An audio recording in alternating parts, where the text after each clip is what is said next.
Assalamualaikum warahmatullahi wabarakatuh. Perkenalkan, nama saya Al-Muhajir Aswad dari D4 Teknik Elektronika.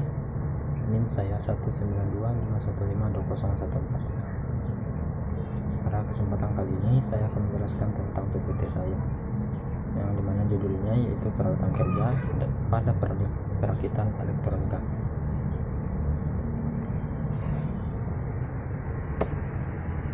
Yang mana pada PPT saya terdapat dua macam materi. Materi pertama yaitu perawatan pada perakitan elektronika, dan yang kedua macam-macam alat ukur massa.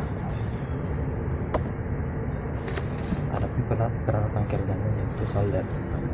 Solder adalah alat yang digunakan untuk mensolder komponen elektronika sehingga menyatu dengan papan rangkaian atau biasa kita sebut dengan PCB, yang menggunakan tim atau sering disebut dengan proses menyolder atau soldering proses. Solder di sini terbagi atas dua.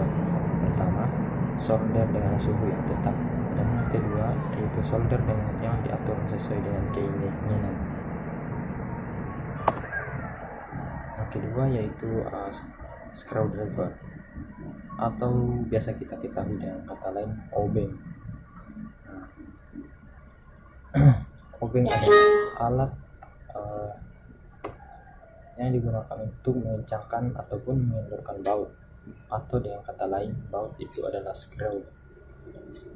Proses pengencangan atau tightening atau mengendorkan baut, atau dengan kata lain loosen, ini disebut dengan proses screwing. Solder terbagi atas tiga jenis, yaitu manual screwdriver, di mana obeng manual yaitu obeng yang digerakkan oleh tenaga manusia dengan sendiri tanpa memutar obeng dengan searah jam, maupun sebaliknya untuk mengencangkan dan mengendorkan baut. Yang kedua itu electric screwdriver, di mana ini electric screwdriver yaitu obeng listrik, obeng yang dipergerakkan oleh listrik. Manusia tinggal menekan tombol saja. Yang ketiga itu air screwdriver. Air screwdriver ini adalah obeng yang digerakkan oleh angin, sama seperti obeng listrik, tapi hanya dengan menekan tombol untuk memulainya. Yang kedua yang ketiga yaitu tang. Apa itu tang?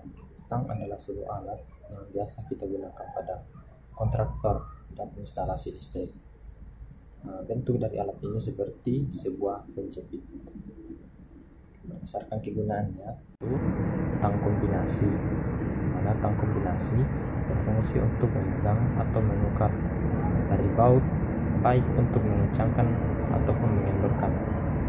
Selain tang, kombinasi juga dapat berfungsi untuk membengkokkan plat logam yang tipis ataupun untuk membengkok kaki komponen. Tang kombinasi juga dapat dipakai memotong kaki komponen elektronika, kabel maupun kawat kecil.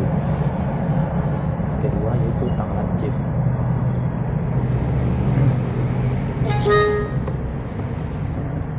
Tang lancip ini adalah yang digunakan untuk membengkokkan kaki komponen atau memegang mur yang berukuran kecil.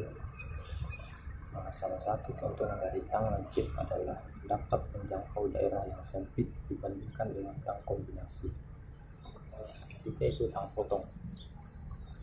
Tang potong biasa disebut dengan cutter dan flare, yang digunakan untuk memotong kaki komponen elektronika dan panjang listrik yang terlalu panjang, kabel listrik yang terlalu panjang. Yang berikutnya itu pinset. Pinset ini untuk alat penjepit yang berukuran kecil seperti komponen chip.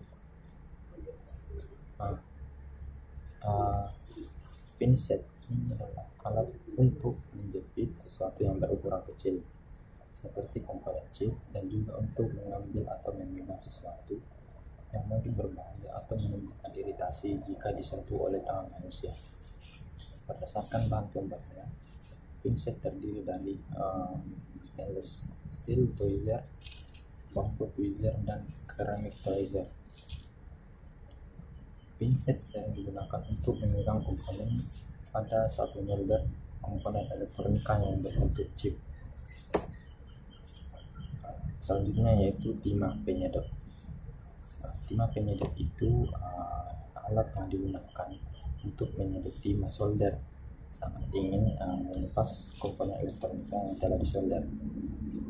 Penyedot timah ini juga sering disebut dengan desolder tools. Penyedot solder terbagi atas 3.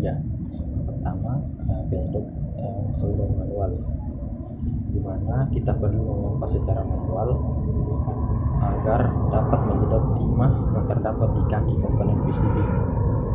Yang kedua yaitu menyedot timah listrik, di mana pemompaan dilakukan oleh listrik, sehingga kita harus perlu menekan tombol untuk dapat menyedot timah yang terdapat di kaki komponen elektronika ataupun PCB. Alat ini sering digunakan oleh teknisi produksi dalam memperbaikan pada unit PCB yang mengalami cacat produksi. Selanjutnya yaitu solder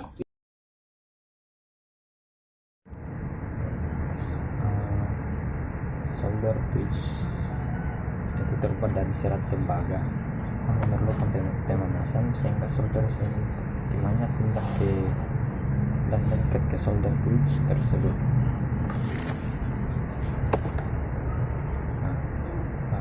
Adapun alat ukur yang pertama, dinamometer sebagai alat ukur. Prinsip kerja dinamometer mengikuti hukum Hooke, yang dimana gaya elastis ini menyebabkan adanya getaran harmonis yang berbanding lurus serta berlawanan dengan arah simpangan. Neraca Pegas sebagai alat yang gaya gravitasi ini terbuat dari pegas di dalam wadah yang berisi skala. Angka pada skala nantinya akan menunjukkan besarnya gaya yang dikeluarkan roda. Beban akan digantungkan di ujung bawah pegasnya secara vertikal. Kemudian pegas akan memanjang dan besar gayanya diketahui oleh skala yang ada pada alat. Dinamometer sebagai alat pengukur gaya. Ketika kita memberi gaya atau tarikan atau dorongan, tentu kita ketahui berapa besar gaya yang terdapat atau kita keluarkan. Untuk mengukur besar kita keluarkan, maka diperlukan sebuah alat yang disebut dinamometer atau neraca pegas. Jika laboratorium atau dinamometer massa digunakan untuk mengukur berat, yaitu gaya atau berat hukum massa. Berbagai bagian dinamometer antara lain seperti gantungan, skala, matang, dengan pegas, dan penunjuk skala. Ada 2 skala yang pada dinamometer, itu skala Newton dan skala kilogram atau gram. Ketika menimbangkan, skala diatur pada posisi 0 yang untuk skala, kemudian beban digantungkan pada naik. Itu dinamometer sebagai alat ukur usaha. Secara ilmu fisika, ketika itu memberikan gaya terhadap suatu benda, kemudian benda tersebut berpindah dari tempat semula, itulah yang disebut dengan usaha. Namun tidak berpindah benda, maka bisa disimpulkan jika gaya yang dikeluarkan tidak menghasilkan usaha. Misal, gaya yang dikeluarkan saat mendorong tembok, pada dasarnya dinamometer merupakan alat ukur gaya yang dikeluarkan oleh suatu usaha benda. Jika gaya yang dapat dikeluarkan menghasilkan perpindahan atau dengan kata lain S, maka kejadian tersebut disebut sebagai usaha. Jadi dinamometer dapat juga digunakan sebagai suatu alat ukur usaha. Besar usaha dihasilkan bisa diketahui melalui rumus berikut, di mana W sama dengan F kali S. Keterangan di mana W itu joule, F itu gaya atau newton, S itu jarak atau meter. Dinamometer sebagai alat ukur daya. Pada dasarnya dinamometer merupakan alat ukur daya yang daya dalam ilmu fisika dikatakan sebagai ukuran kecepatan unit kerja, yaitu jumlah energi yang dihasilkan per satuan waktu. Perubahan posisi benda dan waktu yang spesifik saat perubahan muncul saat suatu alat ukur usaha. Dasar usaha yang dihasilkan diketahui melalui rumus berikut, yaitu P sama dengan W per T.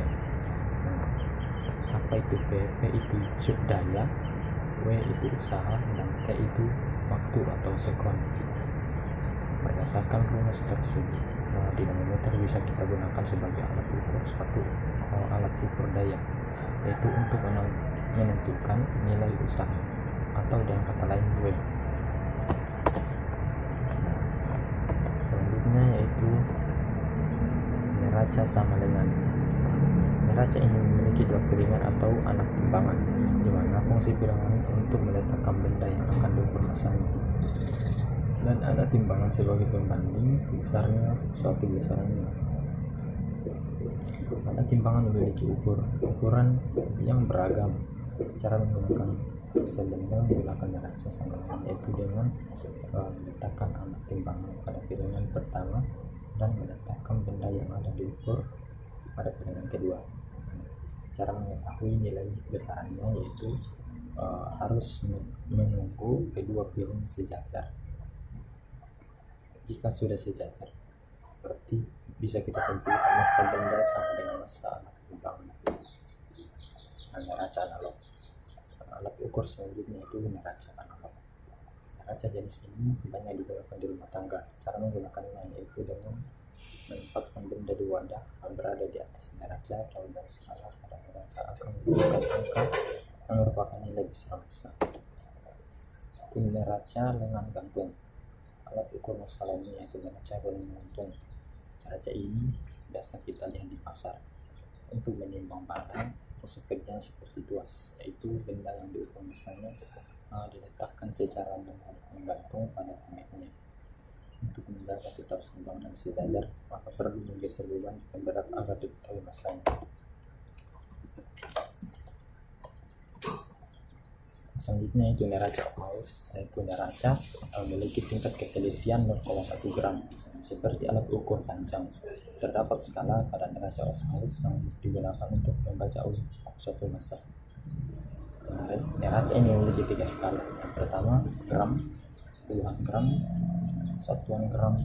Cara menggunakannya yaitu untuk membandingkan massa benda yang diukur dengan timbangan anak timbangan. Itu neraca viral. Neraca ini memiliki tingkat ketelitian mencapai 0,001 gram sehingga banyak digunakan untuk penelitian di laboratorium. Hal ini mengacu pada massa jenis, yaitu P sama dengan M per F, yang dimana P yaitu massa jenis, M yaitu massa atau kilogram dibagi dengan volume. Selanjutnya yaitu penggaris gulung. Garis gulung memiliki fungsi seperti mistar baja, yaitu untuk mengukur panjang benda, hanya saja bahannya terbuat dari pita atau gulungan. Penggaris gulung memiliki beberapa ukuran. Ada yang berukuran 200 mm, 2000 mm, atau 2 meter, 5000 mm atau 5 meter, bahkan sampai 15.000 atau 15 meter.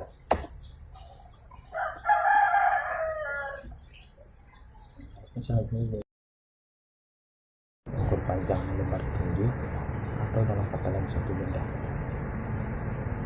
Mistar baja memiliki tingkat ketelitian 0,5 mm atau 1 mm. Besar derajat. Alat ini memiliki bentuk setengah lingkaran dan dilengkapi dengan potongan logam lurus yang panjangnya dihubungkan pada bagian setengah lingkaran. Dapat digunakan untuk mengukur satu benda, sudut benda.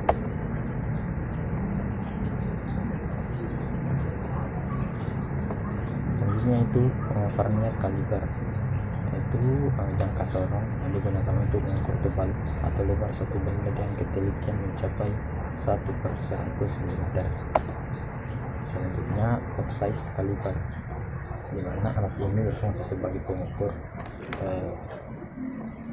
Offset kaliber memiliki 2 kaki serta titik tugas, spring pivot point, dan skrup metal adjust screw. Inside caliber. Inside caliber ini digunakan untuk mengukur diameter dalam, memeriksa permukaan dalam benda apakah benda sejajar atau tidak, dan mengukur dimensi dalam. Terima kasih. Sekian presentasi dari saya. kurang lebihnya mohon dimaafkan. Wabillahi taufiq wal hidayah. Assalamualaikum warahmatullahi wabarakatuh.